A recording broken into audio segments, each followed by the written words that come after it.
سچی کہانیوں میں دلچسپی رکھنے والے سامعین السلام علیکم۔ میری آج کی کہانی ہمارے معاشرے میں موجود ان افراد کی نشاندہی کرتی ہے جن کے اپنے لیے زندگی کے اصول دوسرے اور دوسروں کے لیے دوسرے اصول ہوتے ہیں، جن کے سامنے دوسروں کے احساسات کی کوئی حیثیت نہیں، جو لوگ صرف خود کو ہی انسان سمجھتے ہیں۔ یہ ہمارے معاشرے کی ایک بالکل سچی کہانی ہے۔ امید کرتی ہوں کہ آپ کو یہ کہانی ضرور پسند آئے گی۔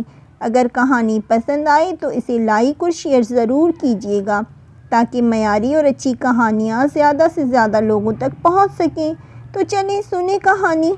بھابھی بس بھی کر دیں اور کتنا ماتم کریں گی، یہ تو پتہ ہے کہ ایک نہ ایک دن ہر کسی نے اس دنیا سے جانا ہے، تو آپ بھی صبر کریں اور آ کر اماں کی بات سنیں۔ صبا جو کہ ماریا کی نند تھی اور آج کل میکے آئی ہوئی تھی، بھابھی کو دلاسا دینے کے بجائے ماں کا پیغام دے کر چلی گئی۔ یا اللہ، یہ کیسی مخلوق ہے جس کو تیرے بندوں کا ذرا بھی خیال نہیں۔ آج میری ماں کو اس دنیا سے گئے 5واں روز ہے اور یہ کیسا رویہ اپنائے ہوئے ہیں میرے ساتھ۔ ماریا نے بے بسی سے شکوہ کیا۔ آج ماریا کی والدہ کو اس دار فانی سے کوچ کیے 5 روز ہو گئے تھے اور وہ سسرال میں موجود تھی۔ شوہر نامدار صاحب پردیس میں تھے کیونکہ ان کا ذریعہ روزگار وہاں موجود تھا۔ ماریا کو شکیلہ بیگم نے کل کے بعد ہی ساتھ گھر چلنے کو کہہ دیا کہ ان سے گھر کا کام کاج نہ سنبھالا جاتا تھا اور پھر صبا کو بھی واپس اپنے سسرال جانا تھا، سو اسے نہ چاہتے ہوئے بھی بہت سے آنسو دل میں چھپائے گھر آنا پڑا۔ جی اماں، آپ نے بلایا تھا؟ ماریا نے اپنی سرخ آنکھیں جھکا کر پوچھا کہ کہیں اماں اسے روتا ہوا نہ دیکھ لیں، ورنہ بغیر کسی لگی لپٹی کے کہیں گی، بی بی تمہاری ماں کوئی پہلی نہیں تھی جو اس دنیا سے چلی گئی ہیں۔ گھر پر بھی اب دھیان دو، اور ہر وقت رونے سے گھر میں بے برکتی ہوتی ہے۔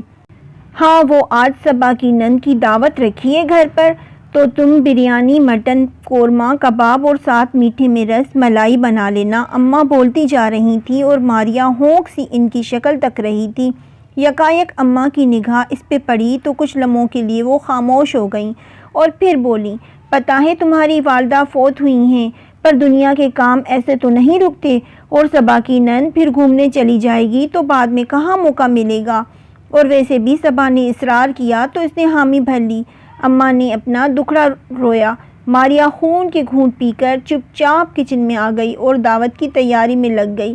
صبا کی نند کی دعوت اچھے ماحول میں ہوئی اور کوئی بدمزگی بھی نہ ہوئی۔ اپنی نند کے جانے کے بعد صبا ماریا کے پاس چلی آئی۔ بھابھی، مریم جاتے ہوئے اتنی باتیں سنا کر گئی ہیں، کہہ رہی تھی تمہاری بھابھی کا تو موڈ ہی بگڑا ہوا تھا، مجھے تو بڑی سبکی محسوس ہوئی۔ میں نے بتایا تھا کہ ان کی والدہ کی وفات ہوئی ہے، اسی لیے وہ پریشان ہیں، تو کہنے لگیں اب تو ان کی شادی ہو گئی ہے اور شادی کے بعد میکے سے رشتہ کہاں رہ جاتا ہے، انہیں کہو اب یہی ان کا گھر ہے اور وہ اس پر ہی توجہ دیں۔ بہرحال مجھے بہت برا لگا، انہیں تھوڑی تو خوش اخلاقی دکھانی چاہیے تھی۔ صبا بولتی جا رہی تھی اور وہ گم سم سی اسے سن رہی تھی۔ اسے تو اتنا بھی نہ کہا گیا کہ سارا دن میں طرح طرح کے پکوان بناتی رہی، اتنی پریشانی کے باوجود ان سے باتیں کرتی رہی۔ کیا ابھی بھی میں نے خوش اخلاقی نہیں دکھائی؟ مگر وہ خاموش رہیں، کیونکہ اگر وہ یہ سب صبا سے کہتی، یہ بات اماں سے ہوتی ہوئی فیاض تک پہنچتی اور پھر وہ اس پر خفا ہوتے۔ دن گزرتے گئے، ماریا کو اپنا دکھ بھولا تو نہیں تھا، البتہ کم ضرور ہو گیا تھا۔ ان دنوں اماں پر فالج کا اٹیک ہوا اور ان کی حالت دن بدن بگڑتی چلی گئی۔ ماریا سے جتنا ہو سکتا تھا اس نے ان کی خدمت کی، مگر وہ ان سب کو داغ مفارقت دے کر ابدی نیند جا سوئیں۔ سب سے پہلے صبا پہنچی اور پھر فیاض۔ ان کی وفات کے اگلے دن وہاں موجود تھے۔ ماریا کو بھی گہرا صدمہ تھا۔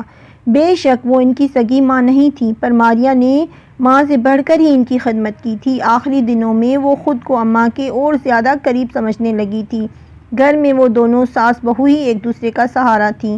اس کی شادی کے فوراً بعد ہی فیاض بیرون ملک چلے گئے تھے اور اب اماں کی وفات پر پورا 1 سال کے بعد ہی پاکستان آئے تھے۔ جب بھی وہ آ کر اماں کی چارپائی کے پاس بیٹھتی تو اس کی پکار پڑنے لگ جاتی، یہ کیا کسی کو پانی چاہیے تھا یا کسی کو بیٹھنے کے لیے جگہ درکار تھی۔ میت کو لے جانے کے بعد پھر سب کو کھانا دینے میں گھن چکر بنی رہی۔ کسی کے پاس نان نہیں تو کسی کے سالن میں بوٹیاں کم، اور یہ حال 40ویں تک رہا۔ 2 گھڑی بیٹھی تو کوئی ادھر سے پکار لیتا تو کوئی ادھر سے۔ اسے تو فیاض کے ساتھ بھی 2 پل سکون سے بیٹھنے کے لیے میسر نہیں آئے تھے۔ اس رات وہ برچی خانے سے فارغ ہو کر اپنے کمرے کی طرف بڑھ رہی تھی۔ اماں کے کمرے سے صبا کی آواز باہر تک آ رہی تھی اور اپنا نام سن کر وہ نہ چاہتے ہوئے بھی اس کی باتیں سننے لگی۔ بھیا آپ نے دیکھا نہیں بھابھی کو؟ اماں کی میت پر 2 گھڑی نہیں بیٹھیں۔ جب اپنی ماں مری تھی تو اس کے سرہانے سے اٹھ ہی نہیں رہی تھی اور گھر بھی آنے کو تیار نہیں تھی۔ 2 ہفتے گھر میں کوئی کام تک نہ کیا، اماں بیچاری ہی کرتی رہیں، اور اب تو انہیں اتنی فرصت نہیں تھی کہ وہ ساس کی میت کو ہی رو لیتی، جنہوں نے بھابھی کو کلیجے سے لگا رکھا تھا۔ سارا دن کچن میں رہتی ہیں، باہر جھانک کر بھی نہیں دیکھتی کہ افسوس کرنے کون آیا ہے۔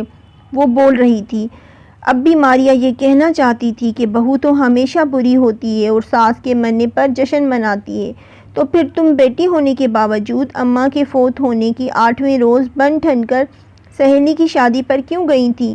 میں تو بہو ہو کر بری ہوں، پر تم تو بیٹی تھی، تم بھی کچھ خیال کر لیتی۔ مگر آج بھی اس میں اتنی ہمت نہیں تھی کہ وہ آگے بڑھ کر یہ سب کہہ پاتی۔ اگر آپ کو ہماری یہ کہانی پسند آئی ہو تو اسے لائک اور شیئر ضرور کیجیے گا، اور اگر حقیقت پر مبنی مزید ایسی سچی کہانیاں سننا چاہتے ہیں تو ہمارے چینل سچی کہانیاں کو سبسکرائب کیجیے اور ساتھ میں بیل آئیکن ضرور پریس کیجیے۔ شکریہ، اللہ حافظ۔